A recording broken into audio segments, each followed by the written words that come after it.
lo digamos nosotros, los dicen organizaciones de defensa de los derechos civiles y de los derechos humanos, sino que además son enormemente ineficaces. La usura. Yo creo que es allí donde tienen que estar nuestros cargos públicos.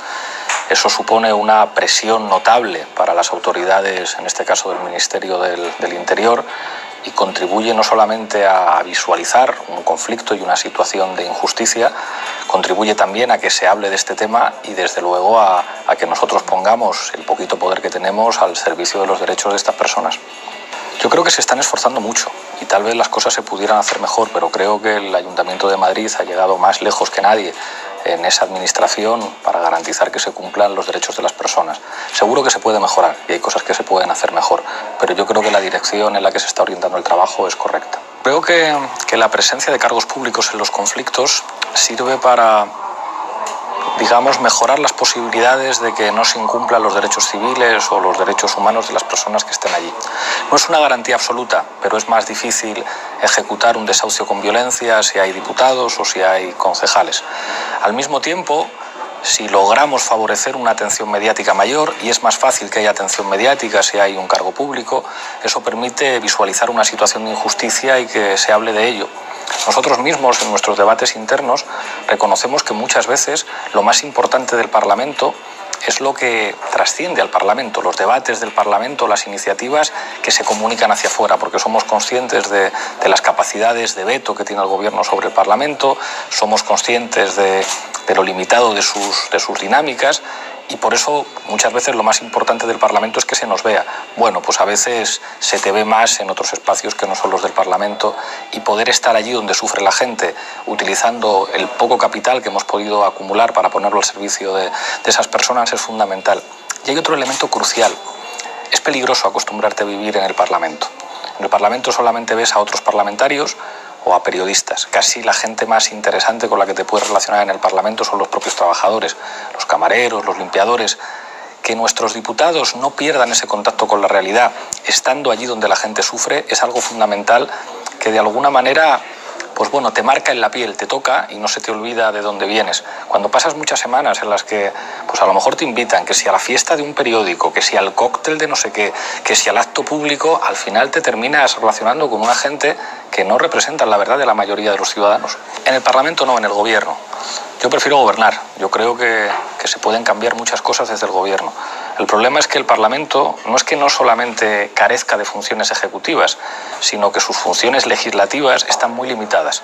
Para que lo entienda todo el mundo, porque tomemos una decisión mayoritaria en el Parlamento, eso no se convierte automáticamente en ley que tienen que aprobar los tribunales. Incluso si aprobamos leyes, el Gobierno cuenta con muchos mecanismos para limitar la capacidad legislativa del Parlamento. Ayer, por ejemplo, que logramos con un acuerdo con el PSOE y con otros grupos el tema de los permisos de paternidad y maternidad intransferibles. Yo soy perfectamente consciente de que esa recomendación al Gobierno, que es en última instancia una PNL, eso el Gobierno no lo va a aplicar. El Gobierno se va a desentender de una decisión del Parlamento y eso hay que decírselo a la gente. Entonces nosotros tenemos que ser capaces de gobernar, y estamos gobernando en las principales ciudades de nuestro país y tenemos que hacerlo bien.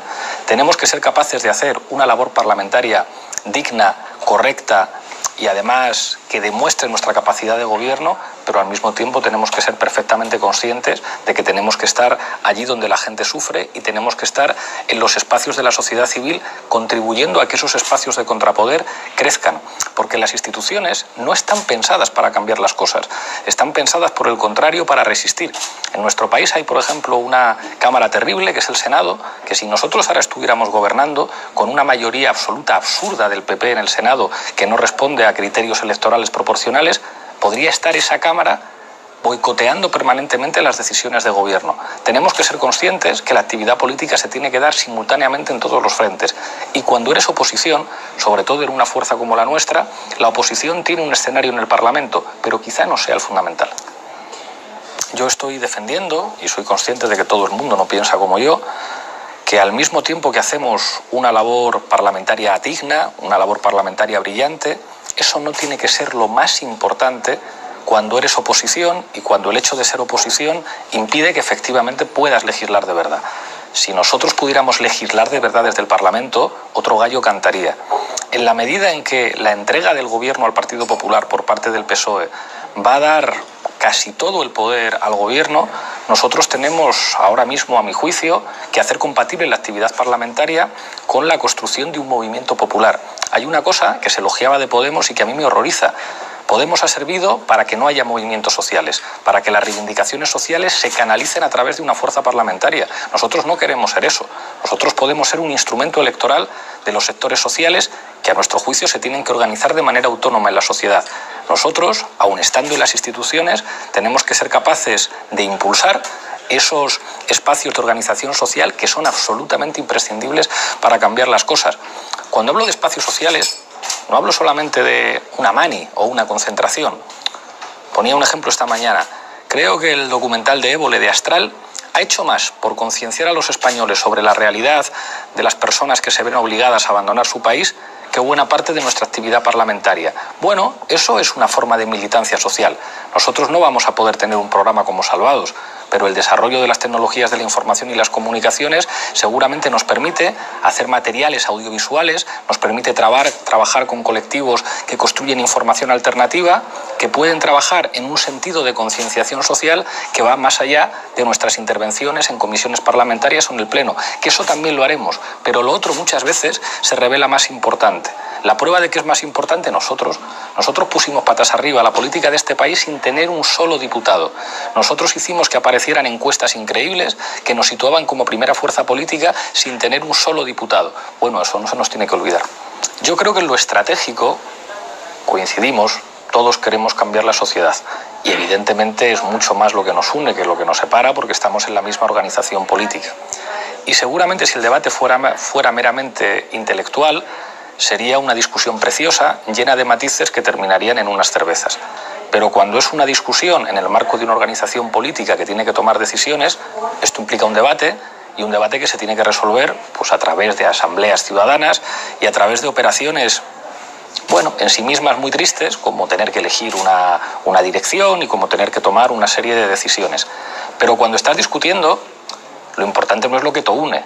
Lo que te une de alguna manera se da por hecho. Lo importante también son los matices que te separan y yo creo que nosotros tenemos un debate abierto que es muy rico, en el que todos compartimos la dirección en la que tenemos que caminar. No es un debate en el que unos digan hay que estar solamente en la calle y otros digan hay que estar solo en las instituciones.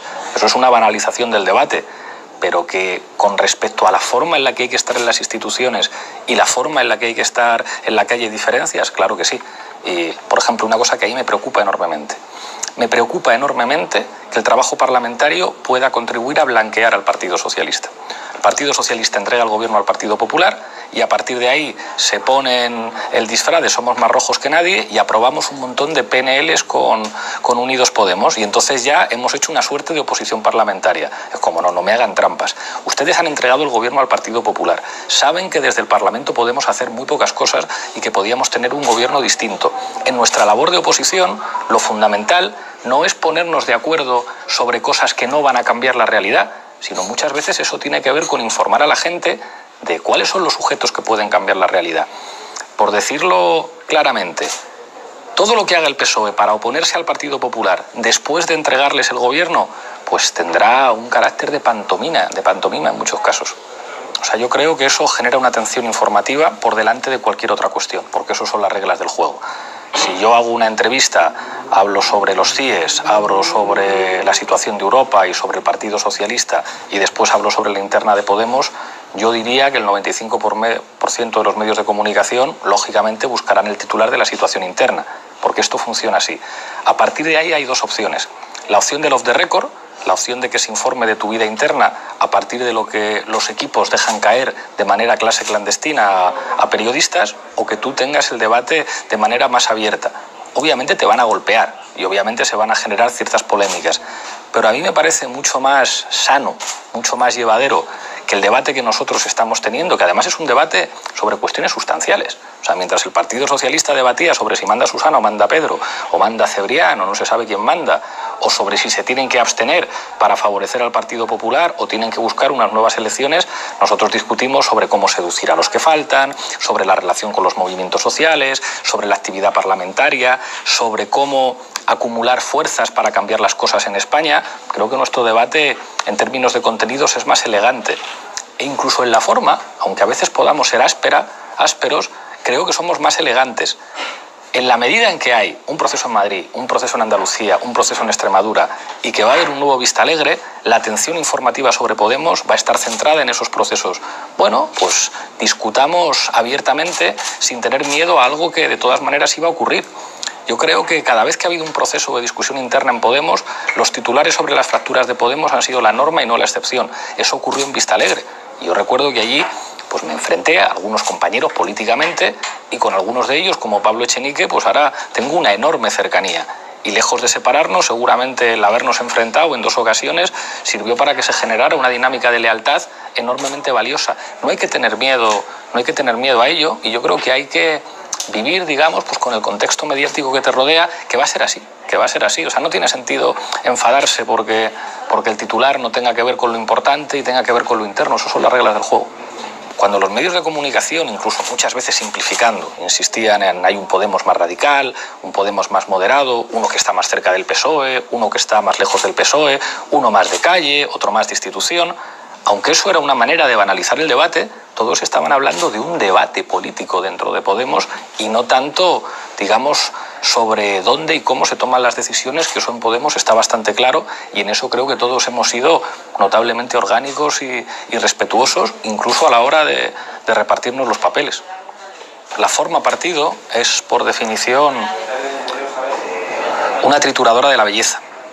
Y esto no es nuevo. Esto Robert Michels y Max Weber pues eran conscientes de ellos, de la propia autonomía burocratizante de la lógica de partido. Y eso es algo con lo que te tienes que pelear permanentemente, porque esa lógica se impone en el mismo hecho de organizarte. Igual que si un grupo de amigos monta una empresa, la propia lógica de funcionamiento de la empresa pues condiciona las relaciones entre esas personas. Era mucho más bonito pues ser un grupo de amigos que discutimos y que después tomamos unas cervezas. Cuando estamos insertos en una lógica organizacional, de decisiones, de partido, de cargos que tienen que asumir que sus responsables políticos pues son unos y no son otros, pues claro que eso genera enormes dificultades. Y con eso vamos a tener que combatir permanentemente. Es más, si eso se desarrollara en una dirección muy negativa, podría acabar con nosotros, como ha ocurrido en algunos partidos. Bueno, tenemos que asumir que para cambiar nuestro país hemos tenido que hacer muchos sacrificios y que dotarse de una organización implica que hay cosas que seguramente no van a ser tan bellas ni tan bonitas, porque hay un fin superior, que es el intento de cambiar la sociedad y el país, que está relacionado, bueno, pues con la creación de estructuras de ese tipo. Tronti lo cuenta en el libro y él en un momento dado se alegra de que los Quaderni Rossi y las publicaciones que tenían después terminaran disgregándose, porque si no se habrían convertido en un grupo más y hubieran entrado en lógicas políticas que les hubiera quitado esa frescura intelectual. Bueno, pues esa seguramente es una de las consecuencias de que hayamos montado una cosa que asombra el mundo y que ha sido un fenómeno histórico en nuestro país como es Podemos, y tenemos que vivir con ello. Yo creo que dentro de todo no lo llevamos mal. O sea, que cuando se mira a Podemos se sigue viendo algo que marca la diferencia, pero claro, o sea, somos un partido, ya no somos un grupo de gente discutiendo en Vallecas, en La Tuerca, y pues claro, eso tiene consecuencias. Tronti es muy provocador y él, bueno, como buen exobrerista, yo creo que él no llegó a ser un posobrerista nunca. Ellos decían hace 40 años que el sujeto fundamental era la clase trabajadora, y en su pelea con los gramscianos y con el Partido Comunista Italiano, en el caso de Tronti, ellos decían: llevemos la política al centro fundamental del sujeto, que es la fábrica, porque el sujeto político fundamental es el movimiento obrero. Y Tronti razona en La política contra la historia que lo que ha ocurrido en los últimos 20 años es la derrota del movimiento obrero, que equivale para él en la derrota de la política. Porque la política, en la medida en que no se dote de sujetos, pues plantea muchísimas dificultades. Incluso en un análisis, yo creo que muy brillante, sobre lo que supone las luchas feministas, entiende: esto es lo más relevante que ha ocurrido en los últimos años, pero si no se politiza de verdad, no llega a través del antagonismo al punto fundamental, que es el cambio de las cosas. Bueno, yo creo que vivimos en una sociedad posguerra fría, una sociedad posdinámica de bloques, una sociedad en la que los sujetos no son unívocos y en la que de alguna manera hay que unir todos esos fragmentos de la subalternidad. y darles una forma política. No es casual pues que los nuevos paradigmas que nosotros utilizamos se adaptan a ese contexto histórico. Seguramente pues la tesis de la agregación de demandas en torno a un significante vacío no hubiera tenido tanto sentido en los años 70 y sin embargo en un momento como el actual, en el que además los discursos adquieren sentido en formatos audiovisuales, pues tiene mucho más sentido que nos dotemos de otras referencias teóricas. No hay sujeto y sin embargo yo creo que nosotros somos una demostración de que hay política. Y hay política porque hay una pluralidad de sujetos que han sido capaces de cuestionar pues, los consensos que permitían la existencia de un régimen político en crisis. Y aterrizo esto mucho. Al final lo que ha ocurrido es muy República de Weimar. Es la pérdida de expectativas de los sectores medios, de las autopercibidas clases medias, está en el origen del 15M y en el origen de lo que nosotros llamamos una crisis de régimen. Todos esos sectores identificados históricamente en lo simbólico con el proyecto de modernización del Partido Socialista, la posibilidad de gente que procedía de sectores populares tenga una segunda vivienda, se puede ir de vacaciones, tenga una jubilación asegurada, vea a sus hijos y a sus nietos ir a la universidad. El hecho de que eso termine y que eso se cuestione, pues abre grietas y surgen, digamos, nuevos desafíos políticos como el que nosotros representamos. Yo no comparto el pesimismo de Tronti. Yo creo que hay política a pesar de las derrotas históricas del movimiento obrero. Y creo que los avances históricos que debemos al movimiento obrero, de alguna manera, están en nuestro ADN, corren por nuestras venas. Creo que el adversario trata de decirnos, ya fue, chavales. Se terminó, la situación económica está mejorando y la gente se va a acostumbrar y se van a reconstruir los consensos. Yo creo que es mentira. Y la prueba en este caso no es el olfateo sociológico, son los resultados electorales. Que nosotros estemos gobernando en las principales ciudades o que el sistema, digamos, del turno de dos partidos que se repartían el poder con un reparto simbólico de posiciones muy intenso, pero con unas decisiones estratégicas muy coincidentes, haya cambiado y haya saltado por los aires, bueno, revela que esas fracturas han dado origen a un nuevo sistema político. Y mi sensación es que el nivel de, no diría enfado, pero el nivel de politización en la sociedad sigue siendo altísimo. Y creo que es una cosa que vemos bien cuando comparamos nuestra situación con la europea. Es decir, la estabilidad de los sistemas políticos europeos se está resquebrajando. El caso de Italia con el movimiento Cinque Stelle es paradigmático, pero el caso de Francia con el Frente Nacional no es menos importante, o el caso del Reino Unido, donde le sale rana el referéndum que hacen sobre el Brexit y donde son sectores tradicionalmente alineados electoralmente con el laborismo los que hacen, como explica muy bien Owen Jones, que al final se apruebe por referéndum la salida de la Unión Europea. Y no digamos ya lo que implica, digamos, el revulsivo en el partido de la tercera vía, el partido de referencia de Anthony Giddens y su Tony Blair, pues el jefe sea ahora Jeremy Corbyn. Yo creo que hay una situación en Europa en la que la crisis política tiene manifestaciones permanentes y que felizmente en España ha tenido su mejor expresión en Unidos Podemos y las confluencias. Y yo creo que ese escenario esté abierto, entre otras cosas porque creo que nosotros ya hemos asentado las trincheras en una realidad demográfica y generacional. Nosotros somos una fuerza política muy poderosa en las naciones sin Estado, primera fuerza en Cataluña, segunda fuerza en Galicia, primera fuerza en Euskadi. Somos una fuerza política muy poderosa en las ciudades y en los núcleos urbanos que siempre históricamente han encarnado la vanguardia en el cambio político, y somos la primera fuerza política entre los menores de 45 años.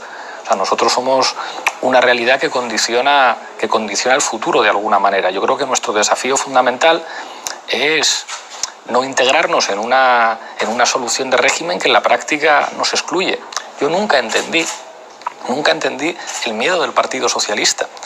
Si nosotros hubiéramos gobernado con el Partido Socialista en las condiciones que nosotros propusimos, yo creo que los que más arriesgábamos éramos nosotros. Nosotros nos arriesgábamos a decepcionar. Nosotros nos arriesgábamos a que los estrechos márgenes de gobierno, teniendo que compartir gobierno con el PSOE y teniendo ellos la presidencia, nos colocaran en la posición de no poder cumplir muchos elementos de nuestro programa. Nos arriesgábamos a un proceso de integración que seguramente hubiera reforzado al PSOE y que nos podía haber debilitado. Y estábamos dispuestos a correr el riesgo porque eso implicaba poder cambiar cosas en nuestro país. Yo creo que en la situación actual nosotros digamos, el futuro será morado. En Grecia hay un golpe de Estado en el que hay un gobierno que no gobierna, un gobierno al que no se le permite tomar ninguna decisión. Para empezar, no pueden tomar ninguna decisión que cueste dinero. O sea, es un gobierno que no puede, digamos, tener ningún control sobre el presupuesto y sobre los recursos. En Grecia, digamos que hay un protectorado. Eso es enormemente frustrante. Digamos, como sacando la comparación, porque aquí habría habido muchas más posibilidades, hubiera sido un riesgo. Yo hubiera intentado que nos hubiera salido bien. O sea, y creo que había posibilidades de que no saliera bien, y prueba de ello era el miedo que tenían algunos a gobernar con nosotros. Pero creo que arriesgábamos más que nuestros interlocutores, que había posibilidades de que nos saliera mal. Y creo que es fundamental que cuando se están produciendo cambios tú seas capaz de tomar las decisiones que en algunos momentos te obligan a arriesgar y en otros te obligan a reforzarte. Yo creo que ahora nosotros estamos en la fase de reforzarnos. Nosotros ahora no vamos a ser gobierno en el Estado, tenemos que reforzarnos cavando trincheras en la sociedad civil. Que algunos compañeros que no están de acuerdo conmigo me cambian la palabra y dicen eso es atrincherarse. Como bueno, ya si nos ponemos así, tú te atrincheras en las instituciones. No es eso. Cavar trincheras en la sociedad civil significa reforzar, digamos, los contrapoderes a nivel social. Esto se entiende muy bien con la metáfora del asalto. Las trincheras no se hacen para defenderte, las trincheras se hacen para preparar un asalto. Las trincheras son las condiciones de posibilidad de tomar el castillo. Para eso se inventan las trincheras y hay algunos libros que lo explican muy bien. Bueno, ese es nuestro papel ahora. Nosotros tenemos que reforzarnos en lo social, tenemos que ser una organización política que forme parte de un amplio movimiento popular, porque los cargos públicos ya los tenemos. Para nosotros hubiera sido inimaginable, nosotros que siempre hemos sido movimentistas, imaginar que una fuerza política podía tener 5 millones de votos sin un movimiento social que le empujara. Y demostramos que podíamos ser máquina electoral y conseguirlo. Pero eso es un blitz. Nosotros hemos metido un gol en una jugada de estrategia. O sea, nosotros somos como ese equipo que derrotó por primera vez a Estados Unidos al baloncesto en el 73, ¿fue? ¿En el 74? Por ahí 72, yo creo que fue, en el que cuando quedan 3 segundos, en una jugada maestra en la pizarra, le metes una canasta en el último segundo. Eso es lo que hemos conseguido nosotros. Bueno, ahora nos toca hacer equipo, ahora nos toca echar raíces y ahora nos toca reforzarnos. El régimen es el sistema político. El sistema político apoyado en una serie de poderes fácticos. El sistema político de nuestro país surge de la transición y seguramente se consolida a partir del año 1982 con el éxito arrollador del Partido Socialista. Eso no solamente es el Partido Socialista en el poder, eso es un tipo de relación con los sindicatos, sustentado en los pactos de la Moncloa, eso es un tipo de relación con los poderes europeos y en particular con la socialdemocracia europea, eso es una relación con las élites empresariales de nuestro país y eso es una relación con el viejo Estado que de alguna manera completa una metamorfosis. Ese régimen político español, que tiene un gran intelectual orgánico, como dice Gregorio Morán, el diario El País, el diario más prestigioso en el exterior de España, el diálogo que de alguna manera domestica a los progresistas y consigue ser, digamos, el periódico que sirve mejor para entender España, todos esos elementos económicos, mediático-culturales, políticos, de relaciones con el exterior, la entrada final de España en la OTAN, la división del trabajo europeo que implica nuestra entrada en la Unión Europea, Maastricht, todo eso entra en cuestión, digamos que con el 15M, con una crisis que nosotros llamamos orgánica, una crisis de régimen que no es una crisis de Estado porque estamos en Europa occidental, abren una nueva transición hacia seguramente otro régimen político, que ha cambiado ya el sistema de partidos, ya no hay turno. Por eso es tan dramático lo que está ocurriendo con el PSOE. Lo escribía Juan Andrade en un artículo brillante hace poco, en el que decía, claro, es que en España había un reparto simbólico de posiciones entre el PSOE y el PP. Aunque en realidad se parecieran mucho, para los españoles era una cosa muy distinta. Yo iba a mi barrio y veía a los apoderados a votar, a los apoderados del PP y a los del PSOE de Vallecas y no tenían nada que ver. Claro, cuando el PSOE entrega el gobierno al Partido Popular para no gobernar con nosotros y cuando hay ya 3 grandes partidos de ámbito estatal, yo diría que Ciudadanos ha quedado descolgado, es una fuerza extraparlamentaria en muchas comunidades autónomas y se ha quedado descolgado, digamos, de estar por encima del 20% de los votos. Eso hace que ya haya habido un cambio en el sistema político y que al mismo tiempo determinadas estructuras de régimen estén en cuestión. Un ejemplo muy claro, El País. O sea, El País es un periódico que ahora mismo rivaliza con La Razón, con El Mundo o con el ABC en defender que Mariano Rajoy tiene que ser el presidente del gobierno. Digamos, es un proyecto cultural que ni de lejos ocupa el papel que ocupó en el pasado. De hecho, hay nuevos espacios mediáticos, como vosotros, como público, como contexto, que de alguna forma están minando el espacio cultural que tradicionalmente ocupaban otros sectores. Eso se nota incluso, digamos, en las voces que se escuchan en los medios. No es ni mucho menos casual que la radio del Grupo Prisa despida al director de vuestro periódico. Y fijaos que yo creo que no hay tanta distancia ideológica. Creo que es más bien un problema de tipo epocal. Digamos, hay una época distinta en la que son nuevos sujetos los que están llamados a ocupar una serie de espacios culturales, y eso choca y de alguna manera pues roza de manera muy áspera. Y hay una nueva fuerza política que hace que, pues bueno, que la socialdemocracia tradicional diga, pues ya no nos votan los jóvenes y ya no nos votan tanto en Cataluña y en el País Vasco, incluso en Madrid y en las grandes ciudades. Estamos en el medio de una transición que ya ha tenido efectos políticos concretos y que ahora tenemos que empujar para que, bueno, pueda tener una serie de efectos sociales y culturales importantes.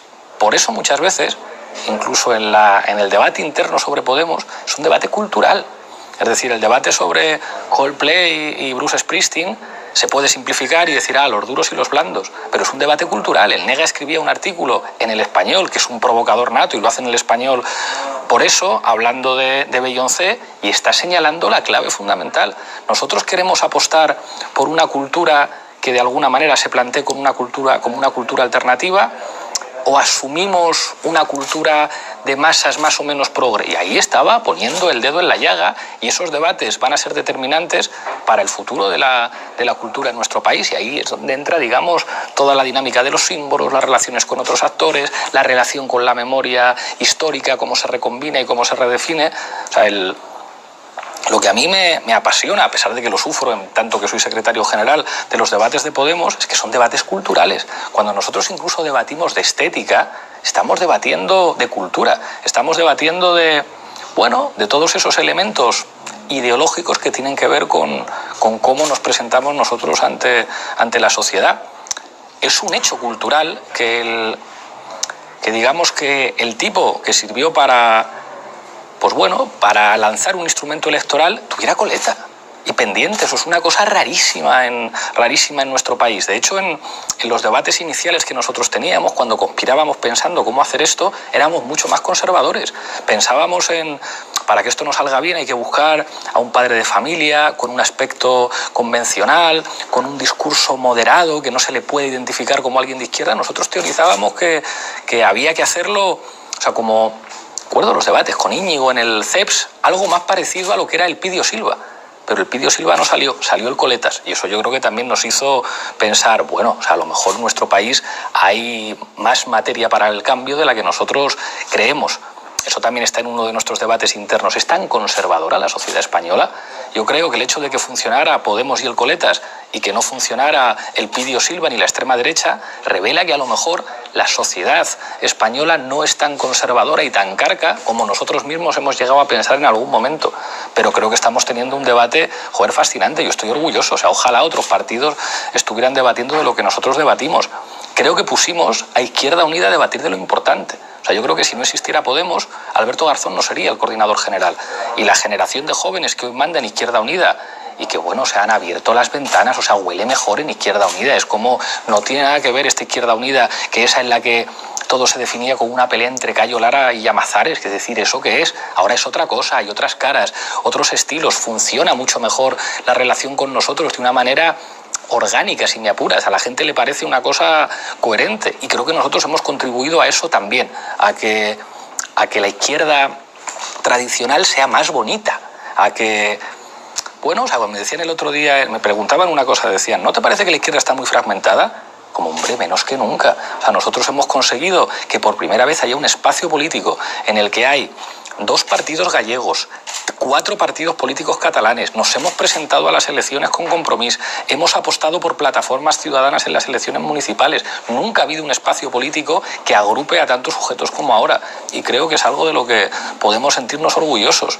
Eso va a generar debates, va a generar roces, va a generar problemas. No somos además un solo partido, somos muchos sujetos, pero creo que eso es un indicador de nuestro éxito. Esto lo hablo mucho con Alberto.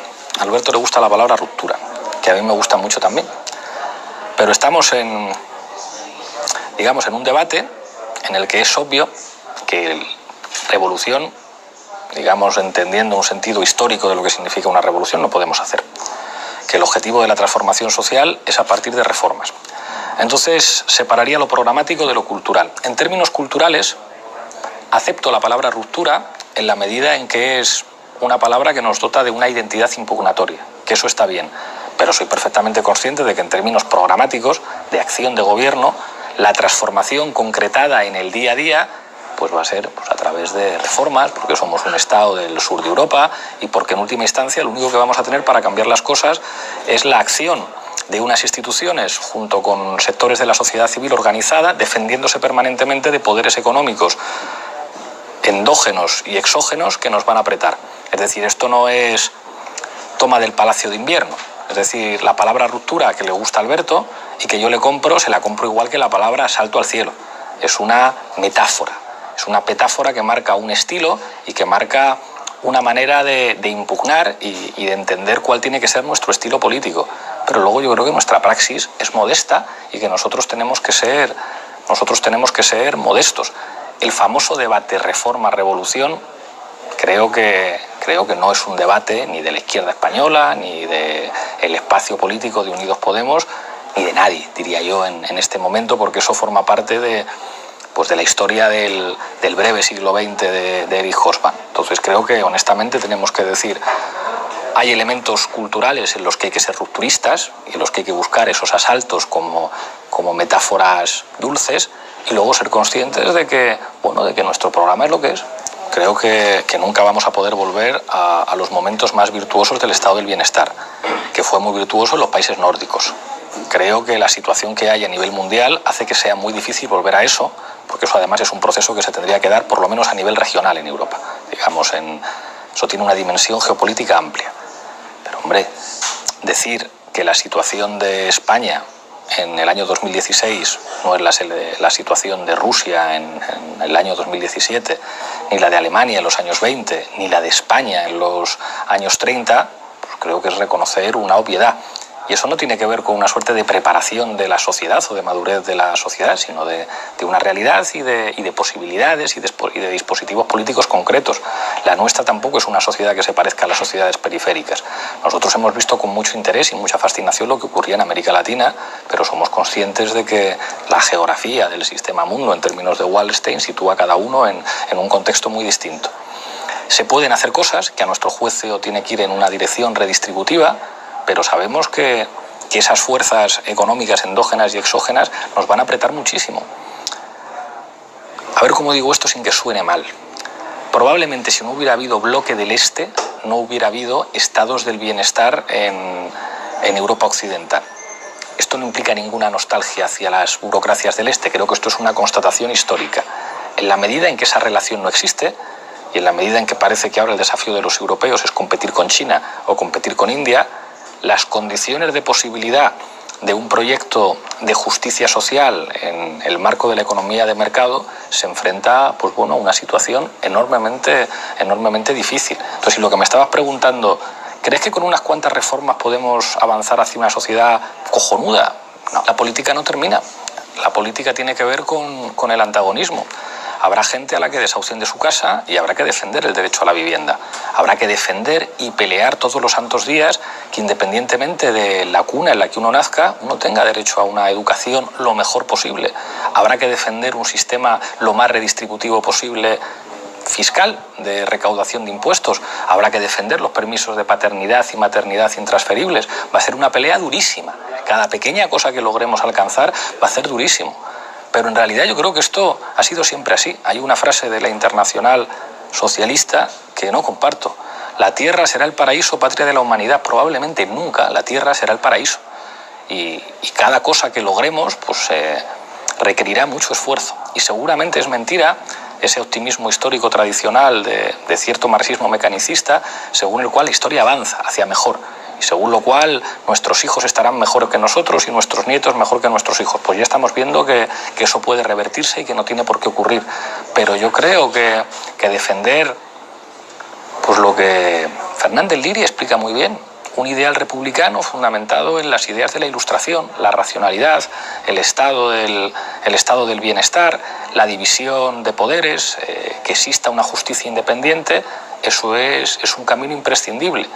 No hemos hablado de las malas noticias de Freud y de Lacan y de las malas noticias que nos trae el psicoanálisis, que nos dirían que la propia condición humana hace imposible una sociedad sin guerras, una sociedad sin maldad y sin conflictos, pero creo que todos compartiremos que al menos tiene que ser un objetivo que nos obligue a caminar hacia él, y no son pocas las cosas que se han logrado. Yo creo que debemos estar orgullosos de aquellos que lucharon y se dejaron la piel, pues para que todos los niños puedan ir a una escuela calzados y limpios, para que podamos tener unos medios de comunicación que a veces lo harán mejor o lo harán peor, pero que puedan defender la libertad de prensa y puedan informar con independencia, para que podamos tener unos servicios sociales que se aseguren. Hay cosas que se han logrado y de las que nosotros somos beneficiarios, y tenemos que estar agradecidos a nuestros abuelos y a nuestros padres, y tenemos que luchar por defender lo que hay y, si es posible, por avanzar en lo que no hay. Creo que estamos en un momento difícil, en un momento en el que en buena medida lo que estamos haciendo es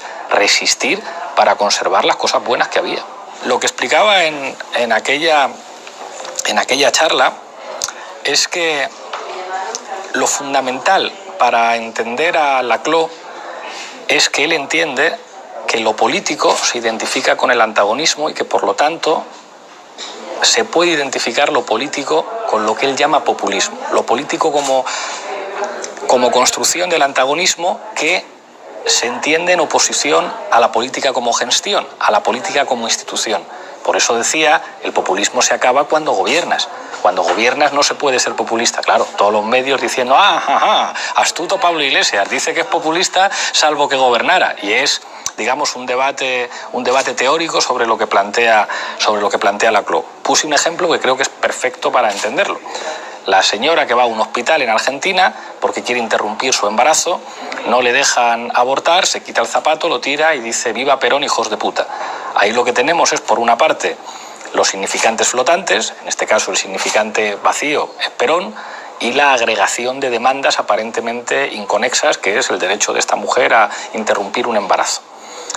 Para Laclau, la construcción de lo político es eso, es construir de alguna manera, a partir de esas demandas inconexas, que se vinculan como cadena equivalencial al significante flotante que es el líder, un discurso. Y por eso es perfectamente fácil de entender el fenómeno Podemos. En un momento de crisis orgánica, en un momento de profunda desafección, Podemos construye el significante vacío y la agregación de demandas que conectan con un nuevo sentido común, porque de repente hay un instrumento electoral. Y yo creo que eso es absolutamente fundamental cuando no hemos terminado el trabajo, cuando todavía hay una profunda batalla ideológica en nuestra sociedad y donde todavía, por explicarlo como lo hace Urbán explicaba en un foro Apache que la clave de la tensión política en Europa se está dirimiendo en los extremos. Yo le criticaba la palabra, porque si dices los extremos ya estás asumiendo una geografía. Si dices extremo ya estás reconociendo que hay un centro y que hay una extrema derecha y que hay una extrema izquierda, y pones en bandeja al enemigo el argumento según el cual los extremos se tocan. Pero entiendo lo que estás diciendo. Lo que estás diciendo es que es en la impugnación, en el afuera, que es la clave del populismo en Laclau, el afuera de la institución, la política como antagonismo, el outsider, lo que fue Podemos claramente al principio. Ahí es donde se está repartiendo el bacalao. Yo lo comparto, se está construyendo en el afuera. Entonces, no perdamos la perspectiva de que es ese afuera el terreno de batalla política fundamental y no nos creamos que estamos gobernando. O sea, no nos creamos que por presentar una PNL que te vota el Partido Socialista tú ya eres gobierno, porque no eres gobierno. Sigues estando en el plano de la impugnación. No engañemos a la gente. Hoy escribía una compañera y decía, oye, es que yo he ido al colegio a llevar a mis niños y me han agradecido, porque saben que soy de Podemos, lo de que hayamos paralizado la LOMCE. Y les he tenido que decir, no, eso fue una votación en el Congreso. Estos van a seguir con lo mismo en la medida en que gobiernen. Bueno, yo creo que eso tiene que ver con el debate respecto a si Podemos tiene que seguir siendo populista, si tiene que seguir continuando el trabajo que empezamos. Ahora no, digamos, en el terreno más fácil de la batalla electoral, las elecciones son maravillosas si te gusta el discurso, porque es un terreno de batalla puro, que tiene que ver básicamente con ver telediarios, con localizar marcos y sobre intervenir directamente sobre esos marcos. Ahora nos toca el trabajo de hormiguita, el trabajo ideológico que se hace en las entrañas de la sociedad civil y que se hace con militantes, no con portavoces en los medios de comunicación. Lo maravilloso del contexto electoral, del Podemos máquina electoral, es que es como una guerra en la que solo combatieran 5. O sea, digamos, la clave de la pelea es que tú lleves buenos portavoces a la televisión, buenas portavoces a los debates y tengas una máquina de comunicación para las redes sociales, etc. El terreno de combate político en este momento se tiene que hacer con militantes. Por eso yo digo que ahora sí necesitamos un Podemos de militantes, que seguramente el Podemos del primer Vista Alegre tenía que ser un Podemos de generales, entre comillas, de portavoces, un Podemos máquina de guerra electoral. Ahora hace falta un Podemos, pues bueno, hay muchos ejemplos en Europa, en América Latina, de lo que es un movimiento popular. Necesitamos un Podemos mucho más enraizado en el corazón de la sociedad civil, y eso tiene que ver con ese momento impugnatorio. Tendríamos que inventarnos una manera de utilizar otras palabras que no sean tan criminalizables, como, hoy he tenido que explicar a Susana Griso, hombre, no, Susana, si es que populismo en la CLO no es lo mismo que populismo en el lenguaje popular, en el que se identifica directamente con demagogia. Entonces, claro, y creo que a veces nosotros, como nos encanta pensar y nos encanta el trabajo intelectual, pues a veces confundimos a la gente con eso. Hay que ir poco a poco, y lo del otro día fue, sin embargo, un gesto inequívoco de reconocimiento y de apoyo explícito a la creación de un espacio político catalán, En Comú Podem, que sea la organización hermana de Podemos en Cataluña, y que haga un reconocimiento a Podemos como su organización hermana y que nuestro reconocimiento sea recíproco, y que además estén vinculados a las decisiones que nosotros tomamos a nivel español, y por eso la presencia simbólica en el órgano de dirección de Podemos de Xavi Domènech era tan importante, es histórico. A mí me sorprendió que se hablara poco de esto, porque seguramente desde la relación PC-SUC no había nada equivalente a esto, digamos, de reconocimiento recíproco de una organización nacional catalana con respecto a nuestra organización política. En el caso de la relación Podemos en Comú Podem, creo que políticamente está todo claro y que, digamos, hay raíles para que el tren vaya muy deprisa. La relación con Izquierda Unida creo que va a discurrir por cauces más lentos. Yo creo que no aspiramos en el corto o en el medio plazo a construir una única organización política, pero probablemente sí a reforzar un espacio político común que tiene que ir más allá de lo parlamentario. Y yo quiero avanzar en esa vía con Alberto Garzón, que haya un reconocimiento mutuo y que haya, digamos, espacios no solamente de coordinación, sino de, espacios de complicidad política, para que avancemos en un espacio que tiene que seguir siendo plural, pero que tiene que ser mucho más que una coordinación parlamentaria. En Galicia veo el proceso complejo, porque creo que tiene unas particularidades nacionales que no son simétricas a las catalanas, y creo que ha habido y hay, digamos, unas discrepancias entre las organizaciones que conforman En Marea. Espero que no salga ningún titular de aquí que me arrepienta, pero creo que es distinta la situación en Marea con respecto a En Comú Podem, y que habrá que avanzar más despacio, pero digamos, hay que cuidar, hay que regar ese espacio político de Unidos Podemos y las confluencias para que se consolide como un espacio político plurinacional y diverso, pero al mismo tiempo más consolidado y que vaya más allá de una alianza electoral o de una alianza parlamentaria. No lo sé, porque no tiene precedentes. Así como la relación con En Comú Podem sí los tiene, y digamos que hay como un elemento plurinacional que lo explica inmediatamente, y un ecosistema catalán diferente al ecosistema político, mediático español que lo define. En el caso de Izquierda Unida está por ver O sea, está por ver qué debates tienen ellos, qué debates tenemos nosotros. Creo que dependerá mucho del entendimiento por arriba y del entendimiento por abajo. O sea, creo que por una parte Alberto y yo estamos construyendo una confianza que es muy positiva y eso yo creo que hay que generalizarlo más entre cuadros, pero que luego lo importante va a ser por abajo, cómo las respectivas militancias empiezan a trabajar juntas, se mezclan, y yo creo que la clave nunca es la uniformización, el pueblo unido en un solo partido, sino cómo hacemos, digamos, compatible la eficacia a la hora de estar organizados con la diversidad política. Porque es verdad que no solamente tenemos tradiciones diferentes, tenemos diagnósticos diferentes en algunas cosas, estilos diferentes, que yo creo que además en algunos casos son complementarios. O sea, yo creo que los procesos internos no pueden ser, porque digamos que cansan mucho, no pueden ser larguísimos. En cuanto se confirme que el PP gobierna, yo creo que hay que intentar ponerle fecha, y a mí no me gustaría que fuera mucho más lejos de enero de 2017 o una cosa así.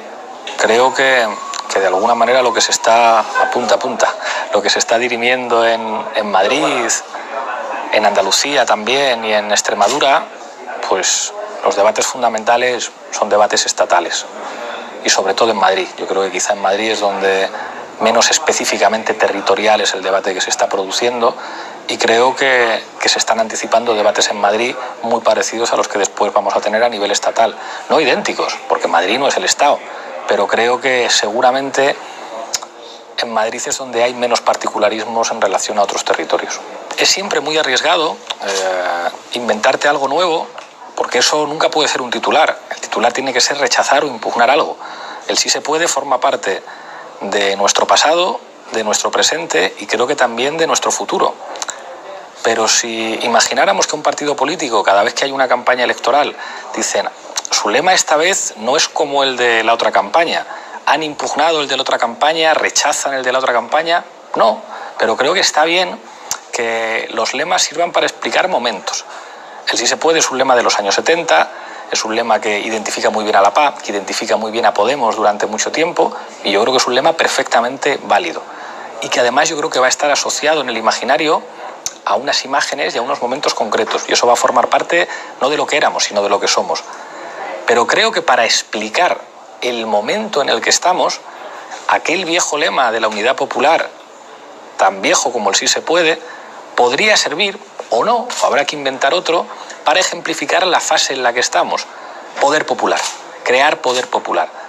Digamos que eso no impugna nada, ni invalida nada, ni quita nada, pero pretende, digamos, explicar en qué momento estamos.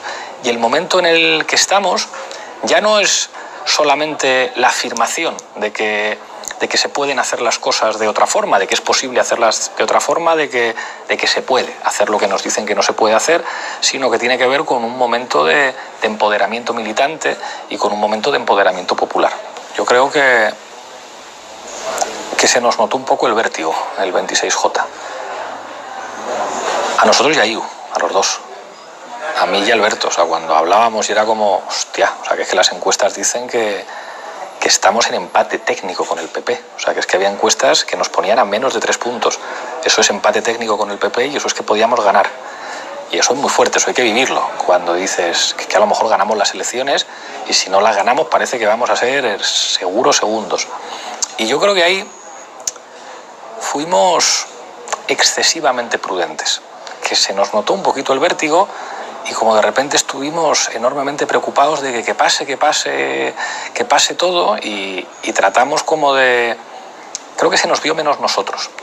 Y que cuando yo dije lo de la socialdemocracia, que era verdad, que era honesto, un programa socialdemócrata, mucha gente interpretó, venga Iglesias, que ahora vas a decir que tú eres como el PSOE, y eso no gustó.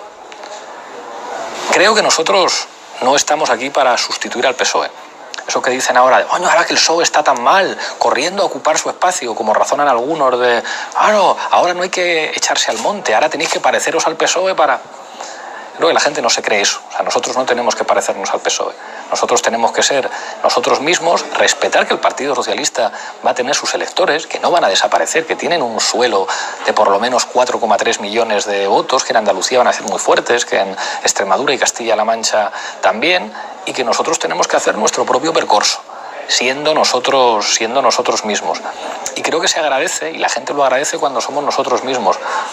En las entrevistas yo me siento mucho más a gusto con escudo y espada que solo con escudo.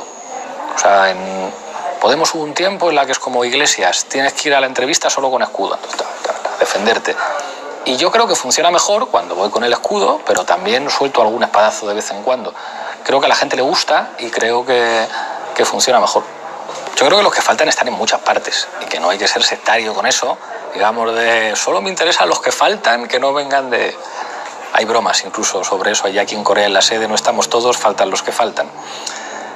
Creo que los que faltan están en muchos sitios, pero creo que nos equivocaríamos si pensáramos que los que faltan son los que han votado toda la vida al Partido Socialista y están decepcionados.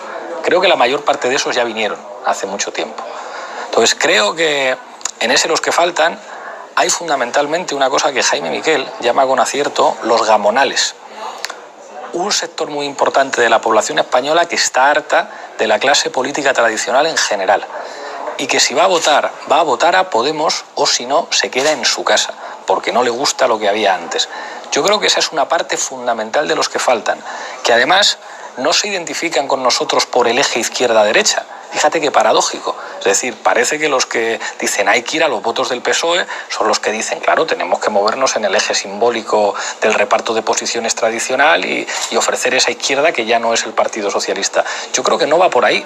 Creo que en este caso funcionamos mucho mejor cuando somos capaces de atraer a sectores que tienen mucho que ver además con esos sectores medios a los que les han frustrado las expectativas, que están muy cansados de la clase política actual y de las formas tradicionales y que ven en nosotros un estilo que les reconcilia, un estilo diferente. De nuevo, tenemos esta enorme discusión cultural. Por ejemplificarlo, la señora o el señor que me para por la calle y me dice ole tus narices, coleta, que a lo mejor ha podido votar cosas muy diferentes en el pasado, pero que tiene algo que en el pasado hubieran llamado conciencia de clase, por dónde vive, por lo que gana, y un sano rechazo plebeyo de las élites, creo que tiene que ver ese votante gamonal más con los sectores a los que nos tenemos que acercar que el perfil de señor mayor de izquierda de toda la vida al que su Partido Socialista le ha traicionado. Hay que abrir las puertas a todos, pero creo que lo fundamental tiene que haber en un sector de la sociedad que no ve tan distintos al PP y al PSOE en muchas cosas y que tiene que ver con eso que Jaime Miquel llama los gamonales. Cuando uno ve movilizaciones estudiantiles, pues se siente viejo y hay algo de bello siempre en las protestas de los jóvenes, incluso por el hecho de que nosotros ya no podríamos identificarnos con esas formas y con esos estilos. Bromeaba con Errejón, me mandaba un mensaje diciendo ¿estás visto lo de la autónoma? Sí y tal. Y las bromas eran como, joder, hay que joderse, es que no podemos estar, van encapuchados, van con no sé qué. Y le decía, ya ves, y tú la derecha del partido. Y nos reíamos los dos. O sea, que era una manera de reconocer, joder, cómo nos gustaría estar ahí, cómo nos gustaría ser un estudiante y estar en eso. A mí me gusta. A mí me gusta, incluso si un día me lo hacen a mí. O sea, yo creo que eso está dentro de la normalidad democrática. O sea, que un expresidente que ha sido consejero de gas natural, mayordomo de Carlos Slim, que encima se vanagloria de los años más oscuros del terrorismo de Estado, vaya a una facultad y los estudiantes le digan eres un sinvergüenza, pues creo que habla bien de la salud democrática de nuestro país. Mucho orgullo de que haya estudiantes así. E igual un día pues me dicen a mí te has convertido en un reformista o qué blandito estás. Pues eso forma parte de lo que uno tiene que asumir, pero yo creo que ese elemento de accountability, escribí con Errejón un artículo hace años sobre eso, precisamente a propósito de las tarjetas rojas que le sacaban a algunos políticos, pues es un elemento de salud democrática, de rendición de cuentas. Bueno, cuando uno tiene responsabilidades políticas y va a un sitio, está bien que la gente le pida cuentas y a lo mejor un día nos toca a nosotros. Eso sí, espero no parecerme nunca a Felipe González.